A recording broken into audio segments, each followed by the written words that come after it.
Good evening and welcome to Express News with me, Deepika, your daily half-an-hour window that brings you 100 news and updates from the country and the world in 30 minutes. Let's begin.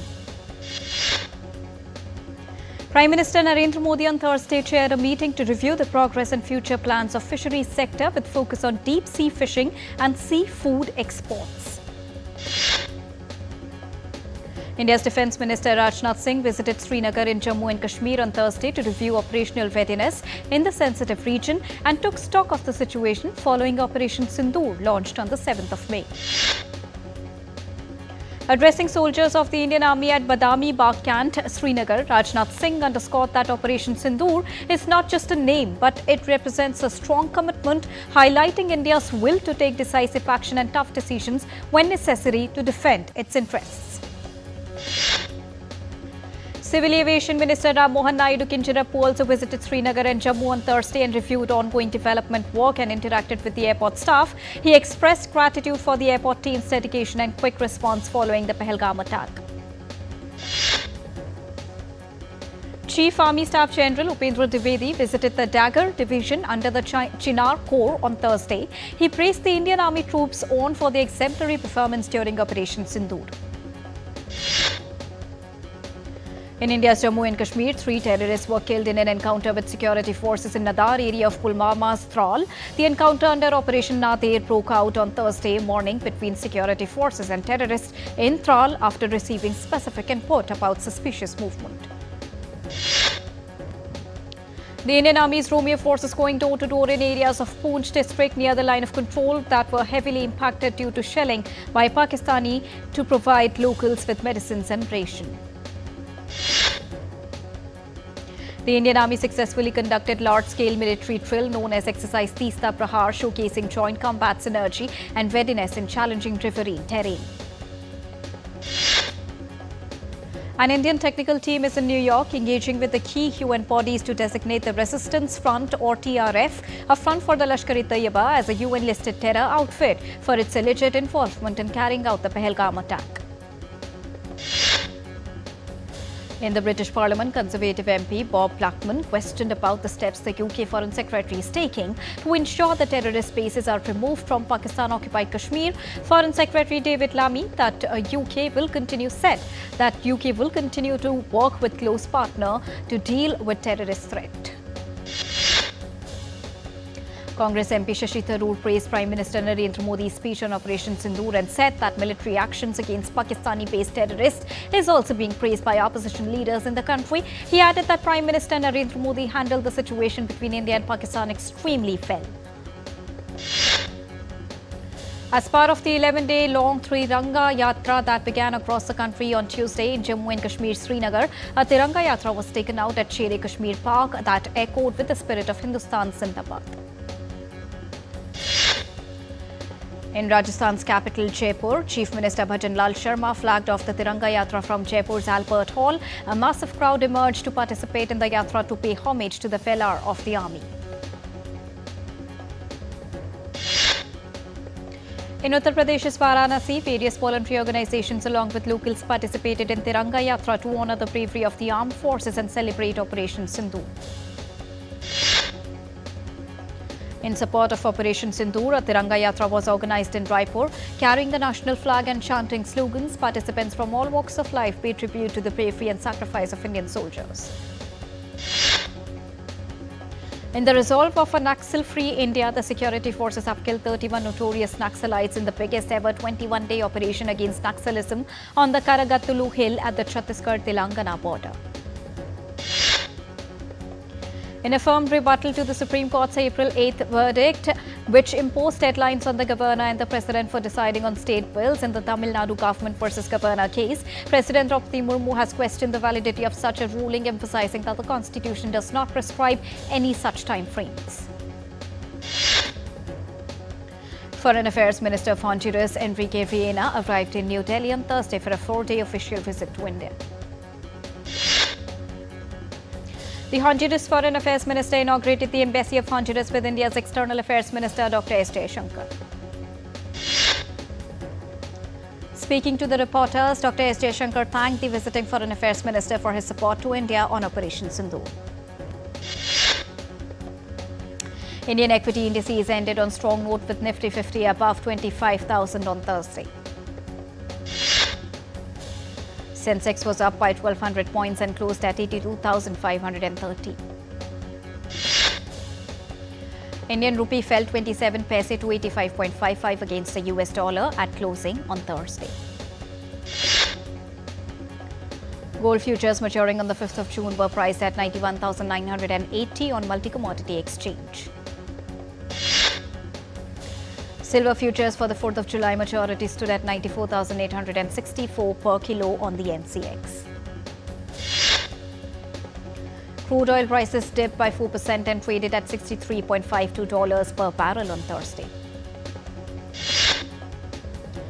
The UK's economy grew by more than expected in the first 3 months of the year, according to the Office for National Statistics.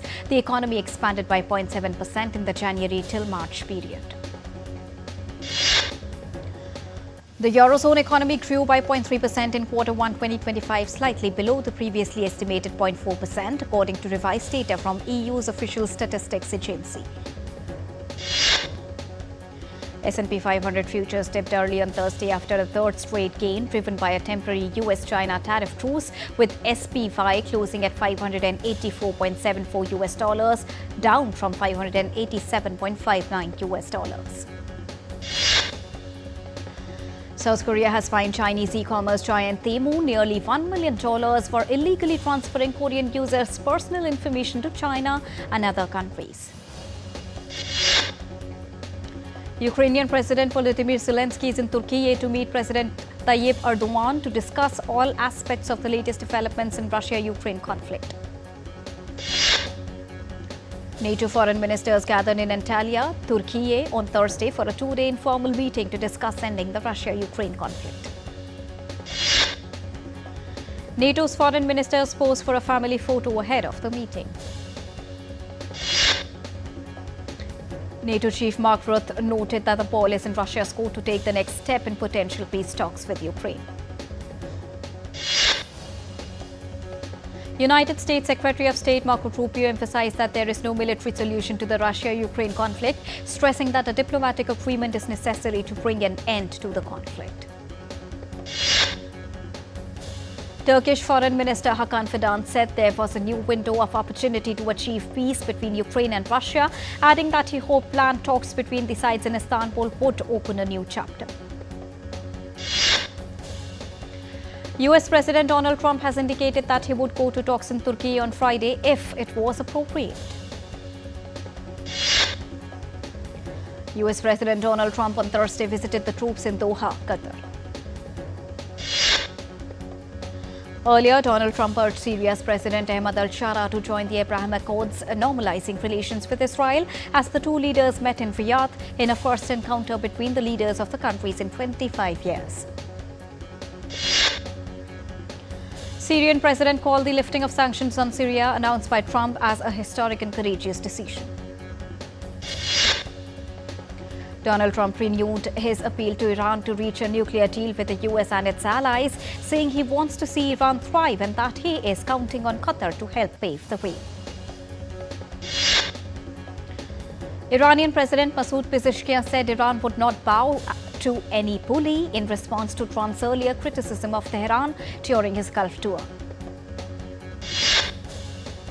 German Finance Minister Lars Klingbeil on Thursday told the Parliament that the European Union must unite in the face of US tariffs and that it is prepared to act if negotiations with Washington yield no result.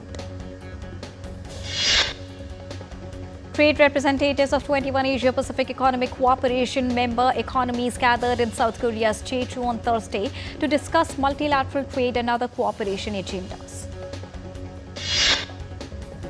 The Asia-Pacific Economic Cooperation warned that regional exports will experience minimal growth this year, primarily due to US tariffs, as trade ministers of the 21 member economies gathered for a two-day annual meeting. Australian Prime Minister Anthony Albanese is visiting Indonesia's Jakarta for his first international visit since being re-elected. He met with Indonesian President Prabowo Subianto and discussed defence ties and global trade. 3 people were killed near the northeastern Ukrainian city of Sumy in a Russian missile strike on Wednesday. Emergency personnel were seen fighting fires and removing debris on scene after the attack. At least 21 people died in an accident on Wednesday on a highway connecting Mexico's Oaxaca and Puebla states. The collision occurred when a cement truck attempted to overtake another vehicle. 2 self-defense force members went missing after a military training jet crashed into a lake in central Japan. The jet crashed shortly after the unit's T-4 training jet departed from Komaki base. Police used tear gas to clear a roadblock in Panama after days of unrest caused by a pension reform in the Central American country. Protesters blocked the International Inter-American Road in the morning, causing lines of trucks bound for the capital city. We are heading for a short break. We'll be right back.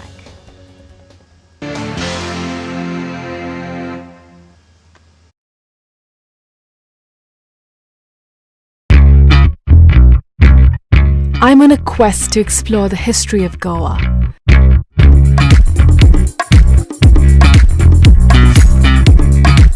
A land steeped in diverse and intersecting cultures and traditions.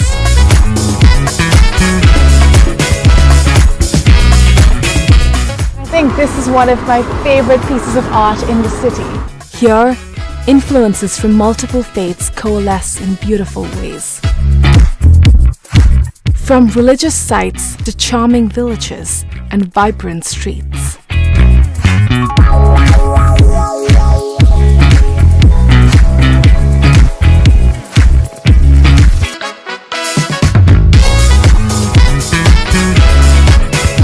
Watch Postcards from Goa on National Geographic.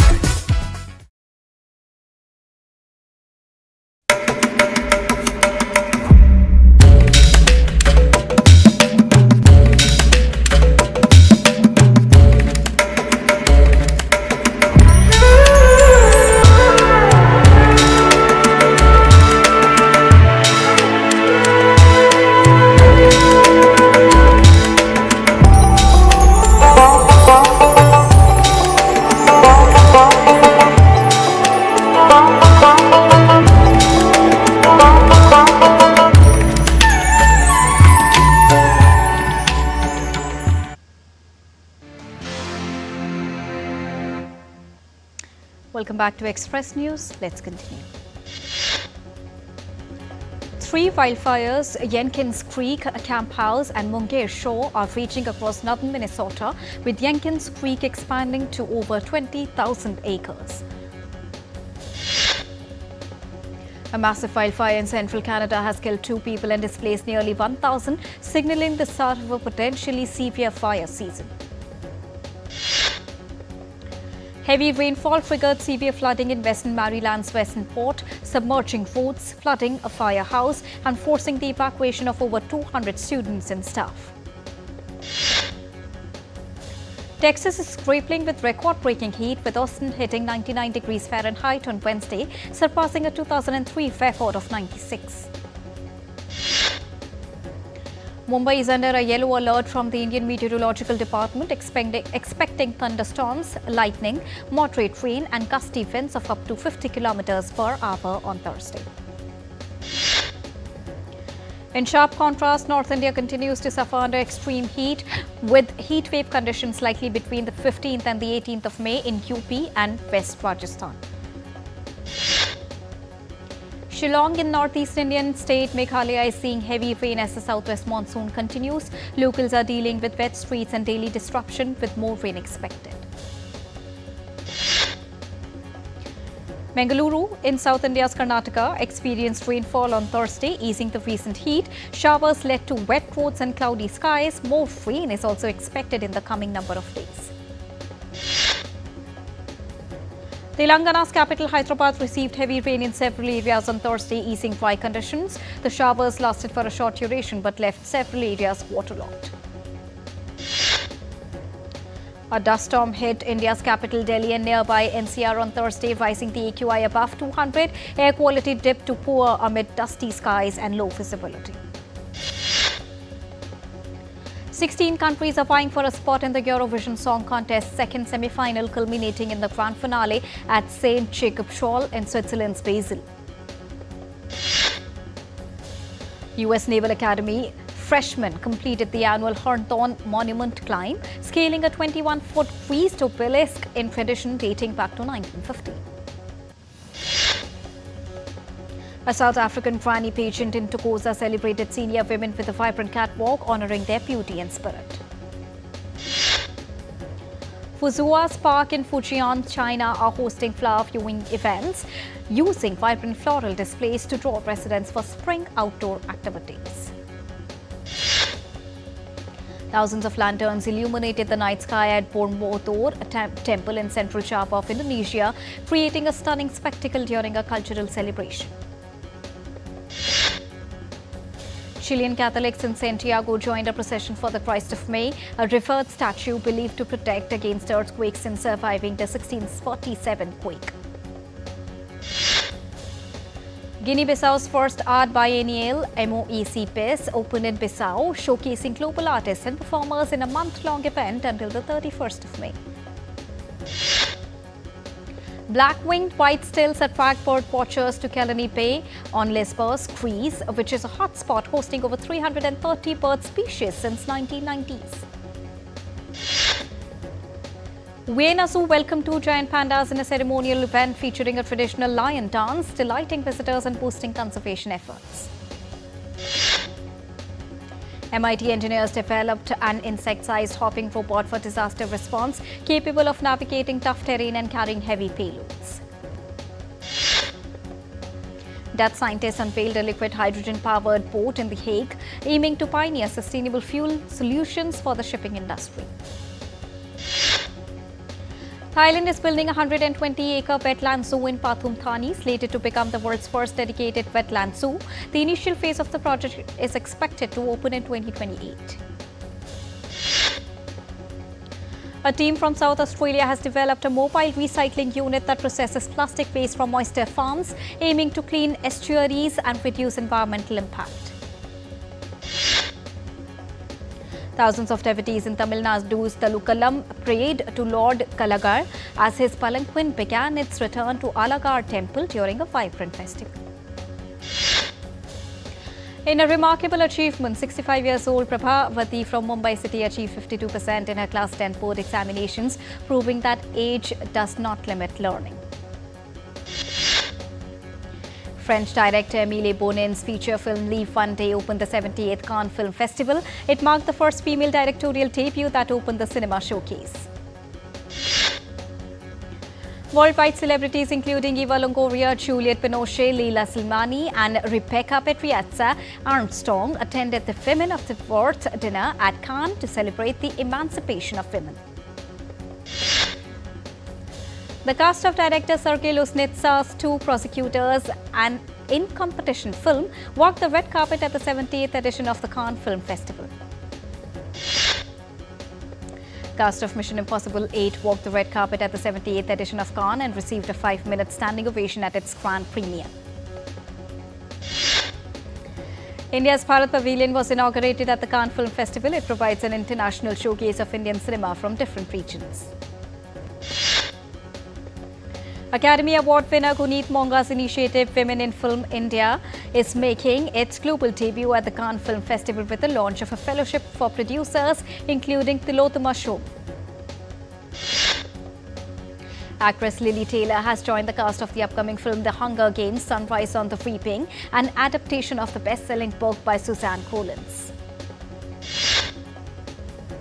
Warner Brothers released a new trailer for the upcoming Superman on Wednesday. The film is set to release globally on the 11th of July.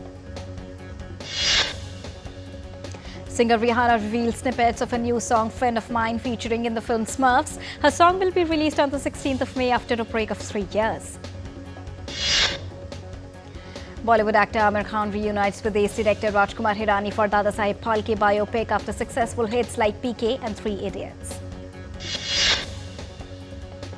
Australian captain Pat Cummins will rejoin Sunrisers Hyderabad ahead of IPL's resumption on the 17th of May. Cummins had returned home along with several overseas players after the tournament was paused on the 9th of May. Australian pacer Josh Hazlewood, who was initially expected to miss the rest of the tournament due to a shoulder niggle, is set to rejoin Royal Challengers Bengaluru for the remainder of the IPL season.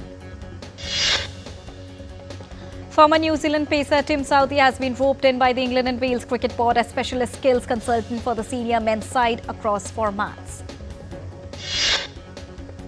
The 7th edition of Khelo India Youth Games 2025 in eastern state of Bihar will conclude today with a grand closing ceremony in Patna. Maharashtra continues its dominance, topping the medal tally with 158 medals. Haryana is in second spot with 117 medals, followed by Rajasthan, which stands at third. India's double Olympic medalist, javelin thrower Neeraj Chopra on Tuesday was conferred with the honorary rank of Lieutenant Colonel in the Territorial Army of India.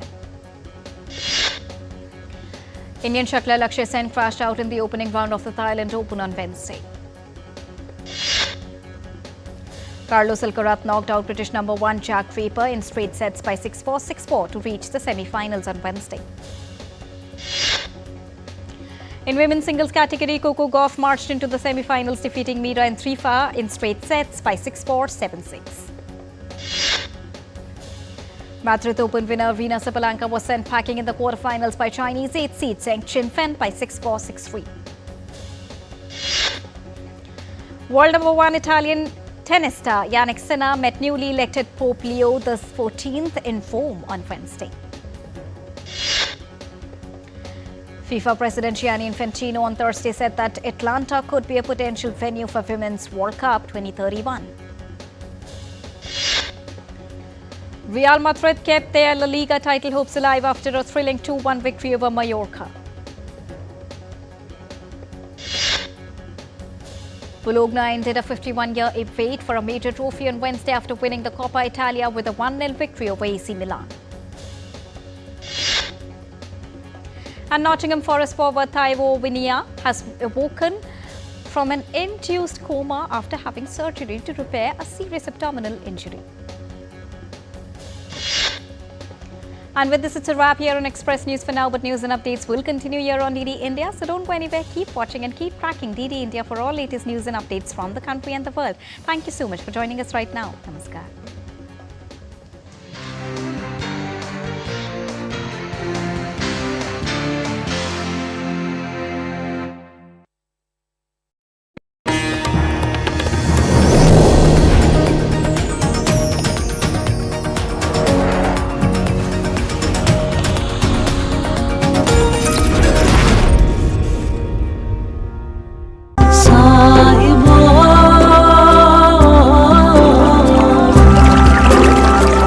Kashmir, popular as paradise on earth.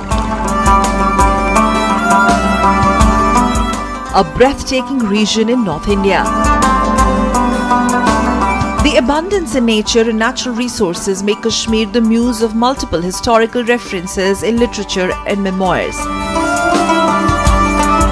Jammu and Kashmir was declared a union territory in 2019 and it has major tourist cities in the valley.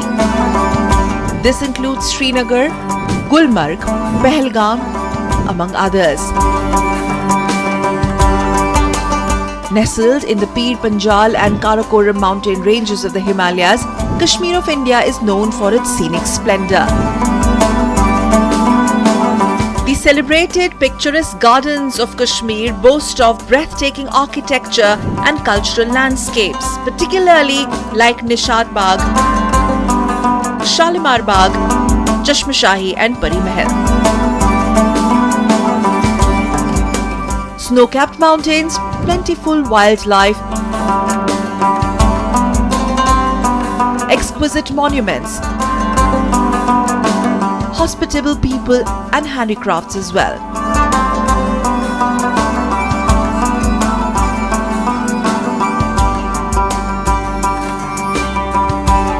The shikara in the pristine waters of the world-famous Dal Lake of Srinagar cannot be missed.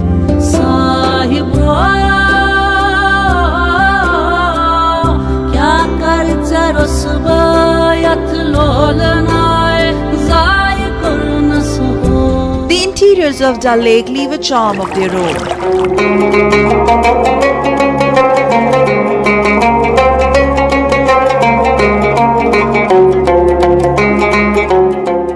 snow-fallen valley is like a winter symphony, making it a Himalayan winterland. Nestled amidst the Himalayas, Kashmir is not just a geographical marvel, but a haven of cultural treasures, tapestry woven with diverse traditions, soulful folklore of Kashmir, the folk music and dance of Kashmir, from the vibrant festivities to the intricate handicraft. Each element in Kashmir Valley encapsulates the enduring spirit of the region that cherishes its rich heritage amidst the breathtaking beauty of its landscape. The beautiful landscape that sets Kashmir apart. This is Kashmir, Kashmir of India. Discover the world with DD India.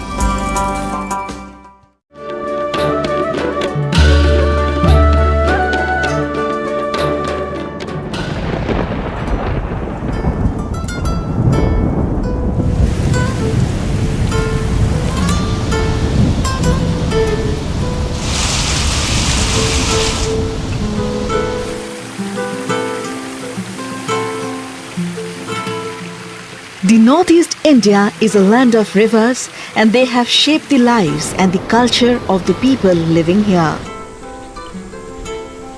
These are not mere water bodies, but a mental companion. These rivers have created an unseen umbilical bond with the people of the hills from where they flown out. So they sing ode to these rivers, fall in love with them, and get angry at the destruction brought in by flood.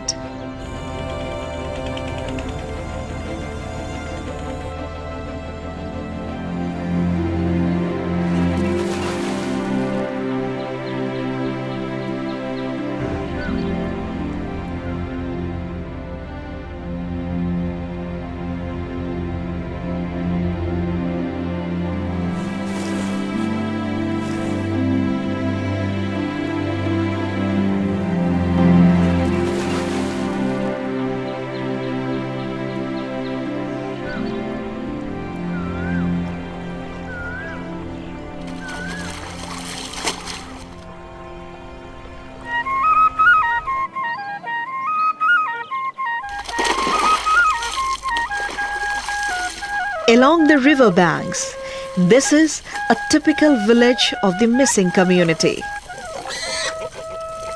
Since flood is their perennial companion, they build their houses on raised platforms. The missing have left their brothers and sisters in the hills of Arunachal Pradesh, where they are known as the Adi tribe, when they migrated to this region of the globe from the Central or Northern Asia thousands of years back. This is a peace-loving community who have assimilated very smoothly with the other people of the plains of Brahmaputra Valley. In fact, at many places, the distinction is almost impossible to mark. The missing tribe have a rich folk music.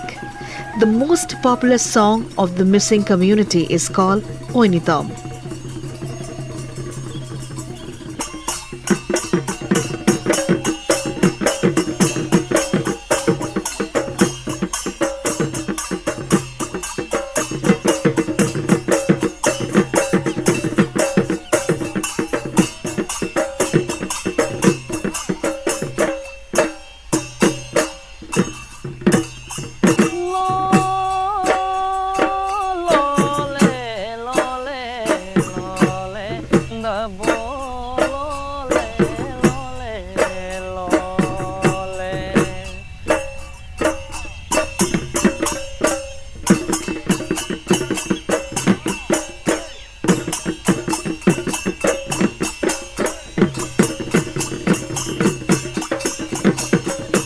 The missing youth sing them while they work on just go around in their riparian lives.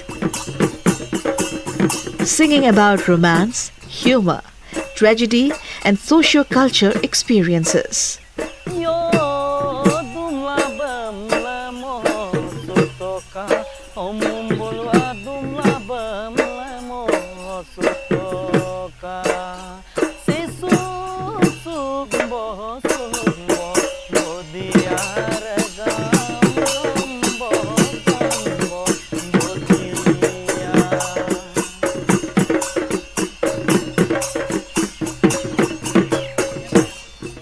These oinatoms are the integral part of their dance in the river banks.